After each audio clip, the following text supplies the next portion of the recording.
Hello बच्चों, नवांकुर डिजी lesson में आपका स्वागत है।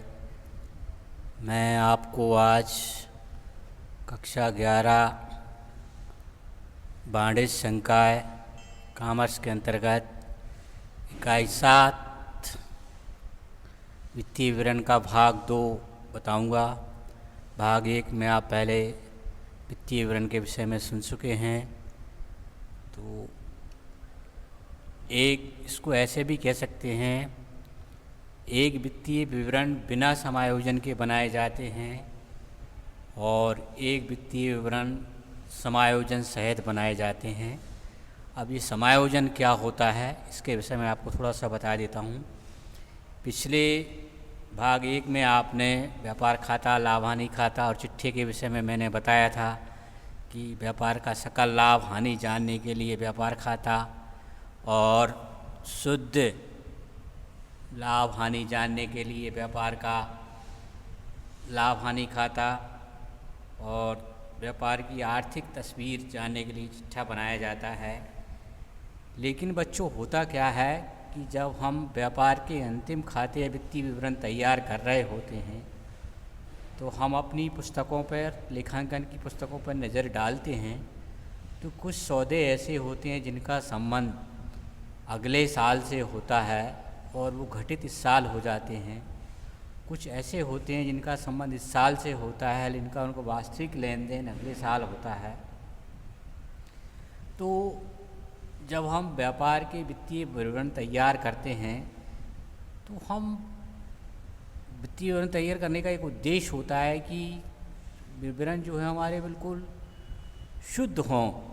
तो इसके लिए ज़रूरी हो जाता है कि ऐसे वे सारे चीज़ें, वे मदें, वो आय, वो व्यय जिनका संबंध इस साल से वो इस साल के आय व्यय में आ जाएं, इस साल की लाभ हानि में जुड़ जाएं और अगले साल से इनका संबंध है उनको अलग कर दिया जाए, हटा दिया जाए। तो ऐसा करने के लिए कुछ विशेष तरह की प्रविष्टियाँ करना पड़ती हैं।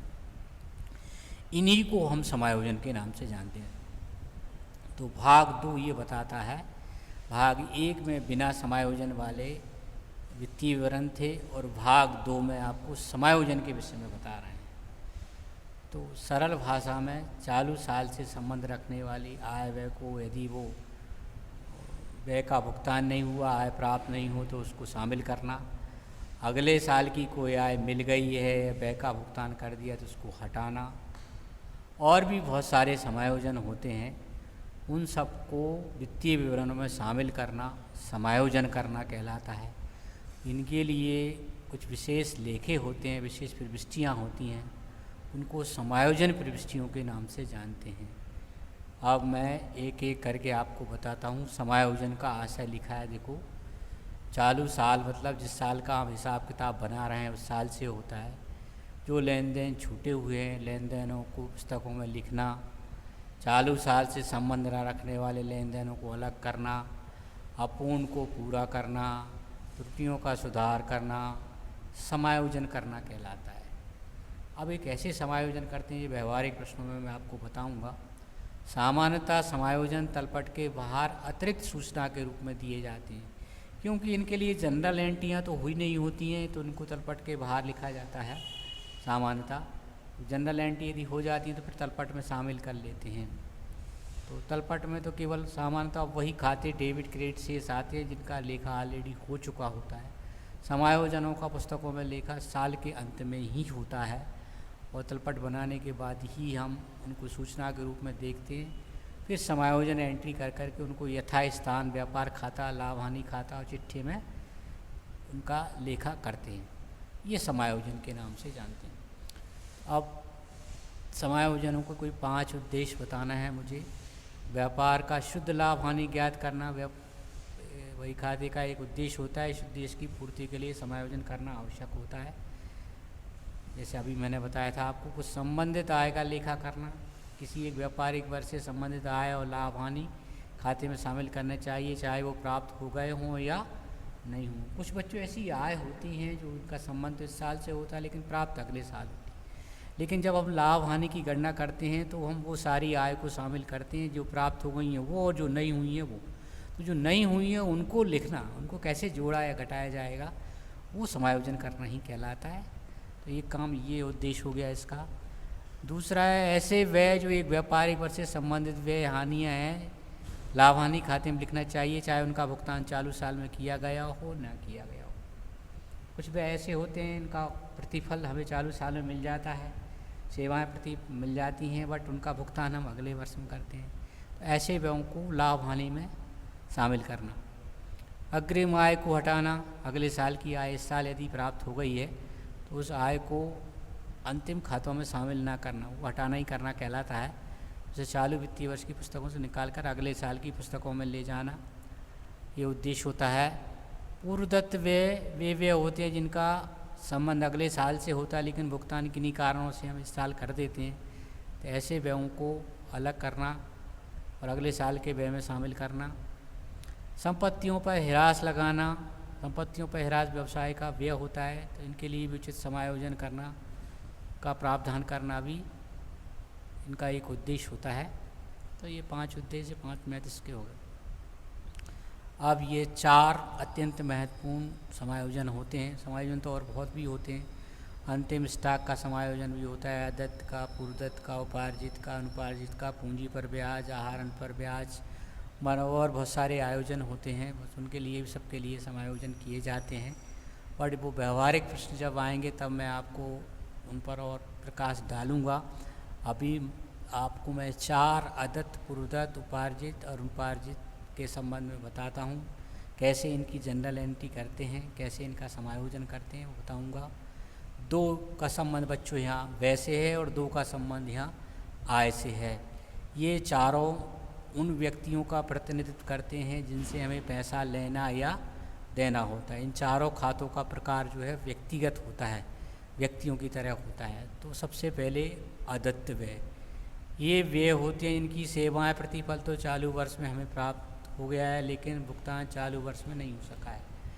वर्ष का सही परिणाम जानने के लिए इनका समायोजन अवश्य कर लेना चाहिए। सही परिणाम यदि हम जानना चाहते हैं तो इनका समायोजन कर लेना चाहिए। और इसकी प्रविष्टि, इसका प्रकार, जैसे मान लो वेतन के पैसे हमें देना है, सामान्यतः दिसंबर का वेतन जनवरी में भुगतान होता है या मार्च का अप्रैल में होता है।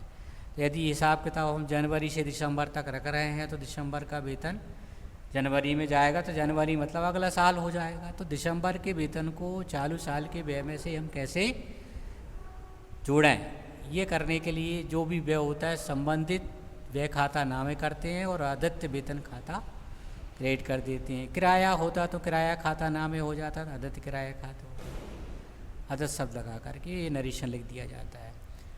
इसी तरह से पूर्वदत्त व्यय होते हैं जिनका संबंध अगले साल से होता है बट भुगतान हम इसी साल में करते हैं, ऐसे व्यय को पूर्वदत्त व्यय कहते हैं।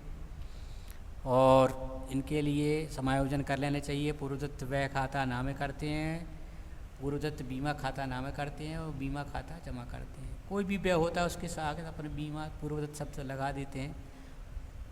किसी भी व्यय के लिए समायोजन ये हो सकता है। पूर्वदत्त, अदत्त, ये दोनों ही व्यक्तिगत खाते हैं। अंतिम खाते बनाते समय अदत्त व्यय को संबंधित व्यय में जोड़कर लिखते हैं। कैसे लिखते हैं वो व्यवहारिक प्रश्नों में बताऊंगा। और पूर्वदत्त व्यय को संबंधित व्यय में से घटाकर लिखते हैं। चिट्ठे में अदत्त व्यय को दायित्व पक्ष में लिखते हैं, ये चालू दायित्व के अंतर्गत आता है। और पूर्वदत्त व्यय को चिट्ठे में संपत्ति पक्ष में लिखते हैं, चालू संपत्ति शीर्षक के अंतर्गत आता है। दोनों ही व्यक्तिगत खाते हैं और ये केवल एक काल्पनिक एंट्री है, सिर्फ खातों परिणाम सही करने के लिए किया गया है। वास्तव में यहाँ भी लेन देन कोई घटित हुआ नहीं है। तो इसलिए क्या करते हैं, अगले साल की पहली तारीख को इनके लिए एक विपरीत प्रविष्टि की जाती है। जैसे ये आप सामने प्रविष्टि देख रहे हैं, यहाँ पूर्वदत्त बीमा खाता नामे और बीमा खाता जमा है, तो ये समायोजन एंट्री है। जब अगले साल जाएंगे तो बीमा खाता नामे कर देंगे और पूर्वदत्त बीमा खाता जमा कर देंगे। ऐसे ही अदत्त के लिए अदत्त डेबिट हो जाएगा और वेतन खाता क्रेडिट हो जाएगा। तो अदत्त, पूर्वदत्त, उपार्जित, अनुपार्जित चारों ही सिर्फ लाभ हानि को शुद्ध प्राप्त करने की दृष्टि से लेखा किए जाते हैं। वास्तव में यहाँ कहीं कोई घटना घटित हो नहीं रही होती है, लेन देन नहीं हो रहा होता और अगले साल के पहली तारीख में इन प्रविष्टियों के प्रभाव को ख़त्म करने के लिए हम रिवर्स एंट्री करते हैं। अब आय की बात करते हैं। उपार्जित आय या वह आय होती है इसका अर्जन तो चालू वर्ष में हो चुका है, कमा तो हमने ली है, कमाई हुई तो अर्न तो हो गई है, लेकिन चालू वर्ष में प्राप्त नहीं हो सकी है, मिलेगी अगली साल में। तो ऐसी आय को प्राप्त करने का अधिकार तो हो गया है लेकिन प्राप्त नहीं हुई है। सही परिणाम जानने के लिए इसका समायोजन अवश्य कर लेना चाहिए। इसके लिए समायोजन एंट्री ये होती है। जैसे ब्याज का पैसा यदि हमें सामान्यतः बैंक हो या कोई भी हो, ब्याज हमें अगले वर्ष में देते हैं, उसी दिन नहीं देते हैं, क्योंकि उसी दिन कैलकुलेशन करने में समय लगता है। शाम को या निश्चित समय के बाद व्यापारिक संस्थान या संस्थान बंद हो जाते हैं, तो ये मान लिया जाता है कि वो आय आपकी हो गई है, बट उसका भुगतान वो अगले साल करते हैं। तो इसके लिए जैसे ब्याज है तो उपार्जित ब्याज खाता नामे होगा और ब्याज खाता जमा होगा। अगले वर्ष इसकी रिवर्स एंट्री करेंगे तो ब्याज खाता नामे हो जाएगा, उपार्जित ब्याज खाता। रिवर्स एंट्री हमेशा, विपरीत प्रविष्टि हमेशा साल के अगले साल होती है और समायोजन प्रविष्टि हमेशा साल के अंत। विपरीत प्रविष्टियाँ हमेशा केवल ये 4 के लिए हैं, अदत्त, पूर्वदत्त, उपार्जित और अनुपार्जित के लिए। इस उपार्जित आय को लाभ हानि खाते में क्रेडिट साइड में संबंधित आय में जोड़कर लिखेंगे और चिट्ठे में इसको संपत्ति पक्ष में चालू संपत्ति शीर्षक के अंतर्गत लिखा जाता है। ऐसे ही अनुपार्जित आय होती है, अग्रिम आय के नाम से भी कहते हैं। यह आय चालू वर्ष में प्राप्त हो गई है लेकिन इसका प्रतिफल सेवाएं अगले वर्ष से संबंधित है। इसके लिए प्रविष्टि ये होती है, किराया खाता नाम है। जैसे मान लो किराए के अग्रिम मिल गए तो अग्रिम किराया खाता। तो यहाँ ये आ है, ये ध्यान रखना है, वह नहीं है, आय के लिए हो रहा है। ये भी ये भी व्यक्तिगत खाता है। अदत्त, पूर्वदत्त, उपार्जित, अनुपार्जित चारों व्यक्तिगत खाते की श्रेणी में आते हैं। ये उन व्यक्तियों का प्रतिनिधित्व करते हैं जिनसे पैसा हमें लेना या देना होता है। अगले साल के लिए इस प्रविष्टि का प्रभाव ख़त्म करने के लिए फिर विपरीत प्रविष्टि करेंगे तो अग्रिम किराया खाता नामे हो जाएगा और किराया खाता जमा हो जाएंगे। ऐसा करने से प्रविष्टि का प्रभाव अपने आप पुस्तकों में ख़त्म हो जाता है और खातों का परिणाम भी सही निकल आया। तो ये बच्चों 4 समायोजन हो गए महत्वपूर्ण। अदत्त, पूर्वदत्त ये दोनों व्यय से संबंधित हैं, उपार्जित अनुपार्जित आय से संबंधित हैं। अग्रिम आय को लाभ हानि खाते के क्रेडिट में संबंधित आय में से घटा कर लिखेंगे और चिट्ठे में इसको दायित्व पक्ष की ओर दर्शाया जाता है। तो ये 4 समायोजन के विषय में मैंने जानकारी दी थी। और भी बहुत सारे समायोजन होते हैं जिनका लेखा व्यवहारिक प्रश्नों को करते समय आपको बताया जाएगा। जैसे अंतिम स्टॉक होता है तो अंतिम स्टॉक का समायोजन अंतिम स्टॉक खाता डेबिट करते हैं और व्यापार खाता क्रेडिट करते हैं। इसका आशय मैं आपको पहले ही बता चुका हूँ। डेप्रिसिएशन ह्रास, इसका आशय बता चुके हैं। ह्रास लगाने के लिए जनरल प्रविष्टि आप देख चुके हैं कि मूल्य ह्रास खाता डेबिट होता है और संपत्ति खाता क्रेडिट होता है। ये हो गया। पूंजी पर ब्याज, आहरण पर ब्याज, लेनदार कटौती, देनदार कटौती और भी बहुत सारे समायोजन हैं। उन सारे समायोजनों को आप व्यवहारिक प्रश्नों में देखेंगे। अदत्त व्यय और पूर्वदत्त व्यय में अंतर बताया है। चालू वर्ष के जिन व्ययों का भुगतान करना बाकी रहता है वो अदत्त कहलाते हैं, और चालू वर्ष में आगामी वर्ष हेतु जिन व्ययों का भुगतान कर दिया जाता है वो पूर्वदत्त कहलाते हैं। ये व्यापार के लाभ हानि खाते में संबंधित व्यय में जोड़कर लिखे जाते हैं, अभी बताया मैंने। और ये लाभ हानि खाते में व्यय में से घटा कर लिखे जाते हैं। इन्हें चिट्ठे के दायित्व पक्ष में लिखते हैं, इन्हें चिट्ठे के संपत्ति पक्ष में लिखते हैं। इनसे चालू साल का व्यय बढ़ जाता है, इनसे चालू साल का व्यय घट जाता है। ये व्यापार की देनदारी होती है। देनदारी मतलब लेनदार होता है, लेनदारी मीन देनदार होता है। देनदारी होते हैं अर्थात दायित्व होते हैं और ये संपत्ति होते हैं। ऐसी आय और व्यय भी हैं आपके, उपार्जित आय और अनुपार्जित आय। अनुपार्जित आय को अग्रिम आय के नाम से भी जानते हैं। चालू साल की वह आय जिसे कमा लेने के बाद प्राप्त करना बाकी रहता है उपार्जित आय कहलाती है। तो चालू साल में यदि अगले साल की आय कोई प्राप्त हो जाती है तो अग्रिम आय या अनुपार्जित आय के नाम से जाना जाता है। ऊपर जो थे वो अदत्त, ये दोनों आपके क्या अदत्त और पूर्वदत्त व्यय थे। यहाँ ये ध्यान रखना है, ये अदत्त और पूर्वदत्त व्यय होते हैं और उपार्जित और अनुपार्जित आय होती हैं। तो ये लाभ हानि खाते के डेबिट पक्ष में ये जुड़ता है और ये घटता है। एक को जोड़ते हैं और एक को घटाते हैं, अदत्त को जोड़ते हैं और पूर्वदत्त को घटाते हैं। अदत्त को चिट्ठे के दायित्व पक्ष में लिखते हैं और संपत्ति इसको चिट्ठे के संपत्ति पक्ष में लिखते हैं। और